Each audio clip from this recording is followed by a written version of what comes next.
आजकल हम सब लोग स्मार्टफोन्स काफी इस्तेमाल करते हैं, इसके बिना तो लाइफ ही इनकम्प्लीट लगती है, नहीं?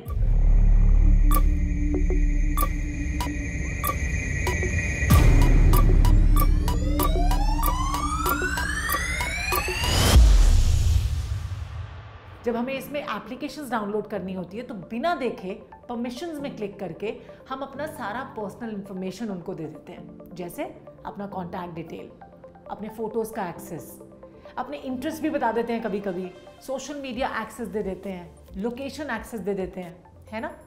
इस डिजिटाइज वर्ल्ड में ना हमारी इंफॉर्मेशन पब्लिक होती जा रही है।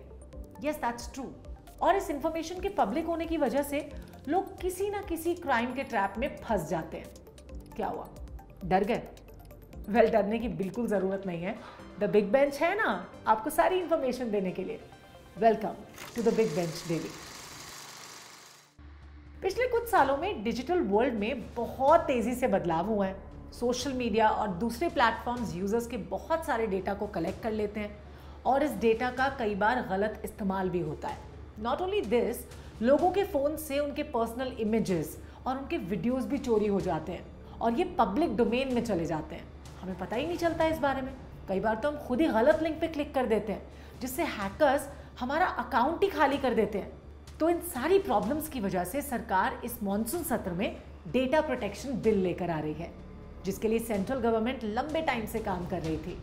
और ये बिल गवर्नमेंट को कंपनियों पे फाइन लगाने और यूजर्स के डेटा को सिक्योर रखने की पावर देगा। यानी अब आपका डेटा चुराने की हिम्मत इतनी आसानी से कोई नहीं कर पाएगा। डेटा प्रोटेक्शन बिल जो है ना, वो कंज्यूमर और कंपनी दोनों के लिए बनाया गया है। एक तरफ इसका जो फोकस है वो डिजिटल सिटीजन पे है और दूसरी तरफ बिजनेस कंपनीज को ये कवर करता है। And the best part is कि इस बिल को कैबिनेट ने ऑलरेडी मंजूरी दे दी है। हुआ ना थोड़ा स्ट्रेस कम।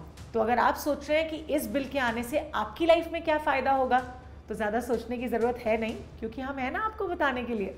देखिए, पिछले कुछ सालों से गवर्नमेंट और सोशल मीडिया कंपनीज के बीच में कई मुद्दों को लेकर डिफरेंसेस चल रहे थे, लेकिन अब ये बिल आने के बाद गवर्नमेंट के पास इंडियन यूजर्स के डेटा को लेकर कई तरह के पावर्स होंगे। जैसे गवर्नमेंट इन कंपनीज पे फाइन लगा सकती है जिनकी वजह से आपका डेटा चोरी हुआ है। और अगर आपको लग रहा है कि आपका डेटा चोरी तो हो गया, लेकिन अब आप जाएंगे कहाँ, कंप्लेंट कैसे होगा या ये मैटर सॉल्व कैसे होगा, तो इसके लिए सरकार एक डेटा प्रोटेक्शन बोर्ड को भी फॉर्म करेगी। एंड दैट्स फॉर यू, जो कंज्यूमर और कंपनी दोनों के बीच के इस कॉन्फ्लिक्ट को सॉल्व करेगा।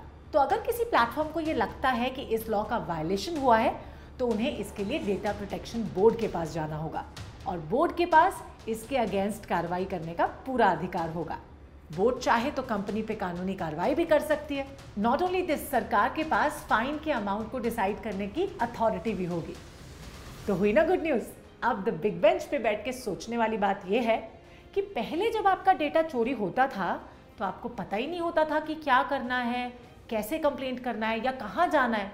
लेकिन अब आपके पास एक बोर्ड होगा जो आपकी प्रॉब्लम को रिजॉल्व करेगा। वैसे मुझे पर्सनली लगता है कि इस बिल को बहुत पहले ही आ जाना चाहिए था, जिससे हमारे डेटा की चोरी होती ही नहीं। वो कहते हैं ना, precaution is better than cure. लेकिन कोई बात नहीं, देर आए दुरुस्त आए। वेल, आपका इस पे क्या कहना है, आप हमें कमेंट सेक्शन में ज़रूर बताइए। और इस तरह के और इन्फॉर्मेटिव वीडियोस देखने के लिए क्या करना है आपको? Keep watching the big bench daily.